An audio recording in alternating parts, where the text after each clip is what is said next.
Saudação de paz, guerreiros. Um rápido estudo aqui, uma rápida palavra. Marcos capítulo 5, um texto bastante conhecido, um texto que trata tanto da cura, da libertação, melhor dizendo, do Gadareno, da libertação do homem de Gandara. Um texto que trata da mulher enferma, a cura da mulher enferma, e não somente a cura, mas também a salvação. E um texto que finaliza encerrando na ressurreição da filha de Jairo, o príncipe da sinagoga. Um grande texto e uma fé tremenda que Jairo, ele nos mostra e ele nos deixa. Jairo, exorta-nos com a tua fé. O que me chama a atenção nesse texto, que quando você olha para a vida daquele Gadareno que vivia em sepulcros, que correntes, como a Bíblia fala, correntes, sepulcros não poderiam conter, você vê que a legião de demônios que estava nele não estava imediatamente para matar, mas sim atormentando a cada dia, diariamente. Tem momento que o diabo, o inimigo, ele possui ou entra na vida, melhor dizendo, da determinada alma e oprime essa alma. Ele não mata imediatamente, mas vai oprimindo. Observa que quando Deus ordena que esse demônio, que essa legião sai daquele corpo e entra nos porcos, imediatamente a Bíblia diz que os porcos morrem afogados no mar. Por quê? Porque os demônios já não estavam mais no seu objetivo. O animal, a alma ali, os animais, melhor dizendo, não estavam no objetivo dos demônios, mas sim o homem, a alma do homem, ser atormentada, ser oprimida a cada momento. Interessante nessa linha de raciocínio, que no próprio capítulo 5 ainda de Marcos, quando a Bíblia fala que Cristo tem salvado, curado aquela mulher daquele mal, a expressão mal, martigos, é a mesma expressão usada também para os malfeitores. Era os romanos que batiam nos malfeitores, moía, mas não matava. Deixava moído, batia muito, mas não matava, para no outro dia dar mais uma pisa, mais uma coça, mais uma surra, porque é algo de opressão. Não matava logo, ia oprimindo a cada momento. E é assim que o diabo faz. Observa isso, meus irmãos, versículo 34. E Jesus disse: minha filha, você sarou porque teve fé. Vai em paz. Você está livre do seu sofrimento, né?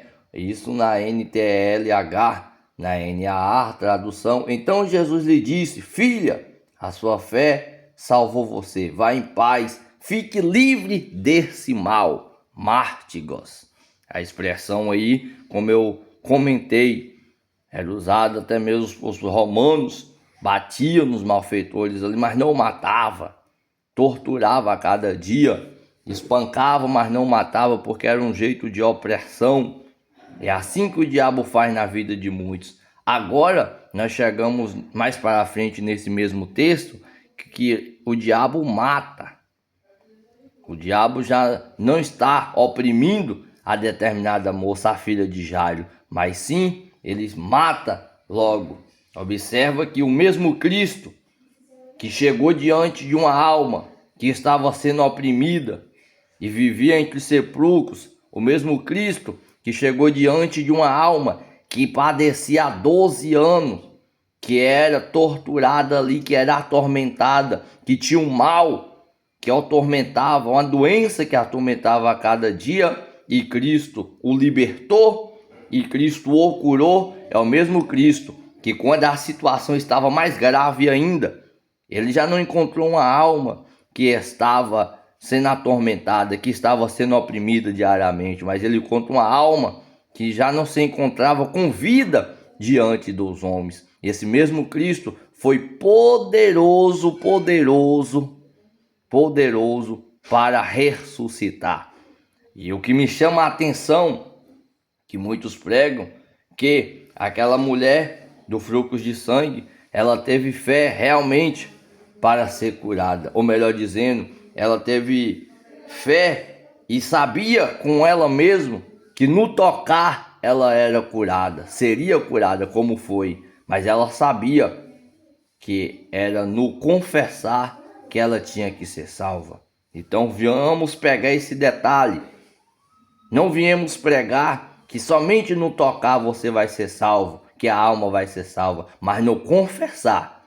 A Bíblia mesmo diz que ela sabia que se somente tocasse seria curada.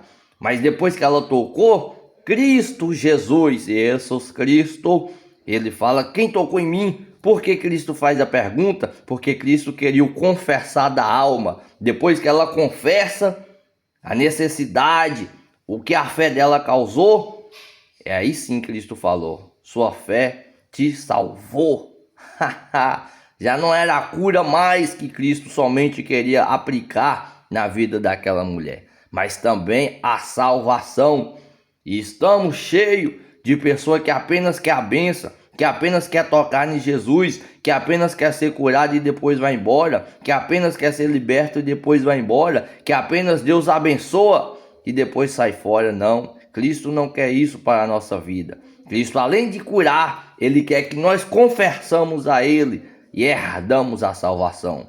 E chegamos agora, mais para frente, que Cristo se encontra com a fé do príncipe da sinagoga, de Jairo. Essa fé é tão tremenda que observa que desde após da libertação do gadareno, Jairo entra em cena. Jairo entra em cena ali e vê, ele continua com a sua fé, mas vê alguém sendo liberto, alguém sendo curado, alguém sendo liberto da doença, uma alma sendo salva. E mesmo Cristo, no meio da multidão, operando milagres, Jairo continuou com a fé dele, sabendo que o mesmo Cristo que estava operando na vida de muitos era poderoso para operar na vida da filha dele. E observa que ele teve fé. Alguém pode pensar ao chegar em um culto, ou chegar em um determinado lugar, eu não vou receber minha bênção, eu não vou receber minha cura, eu não vou receber minha libertação. São muitas pessoas, são muita gente, nada. A tua fé faz Cristo operar na tua vida. E observa que quando Cristo está chegando mais ainda, entenda o cenário. Entenda o cenário que o príncipe da sinagoga está vivendo. Um cenário que muitas das vezes ele chega primeiro em meio à multidão. Só que muitos ali estão recebendo já um milagre, passando na frente dele. Mas ele tem fé e continua crendo que Cristo vai fazer algo. Uma fé que cada vez mais que a situação vai piorando e alguém chega para ele, a sua filha morre, não perturba mais o mestre. Essa fé dele ainda continua e Cristo fala para ele, creia, somente creia.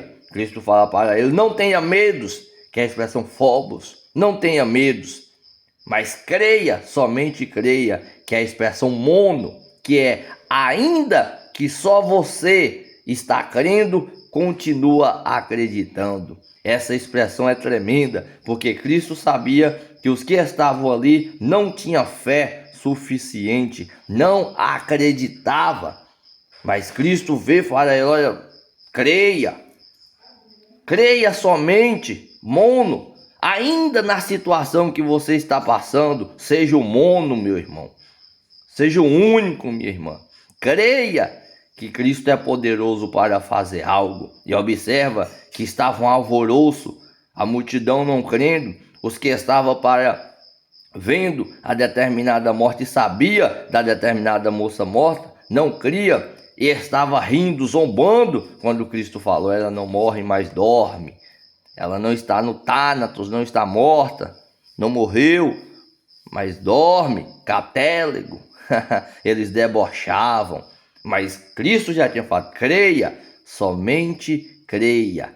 E nós vemos que o término desse contexto é com a moça ressuscitada. Para terminar, seja o mundo, meu irmão. Ainda que muitos não crê, ou ainda que a situação esteja de um tal modo que só você crê e que você está sozinho nessa crença, seja o mundo. Cristo falou para ele: creia, somente creia. Seja o mundo, seja o único na situação que você está vivendo.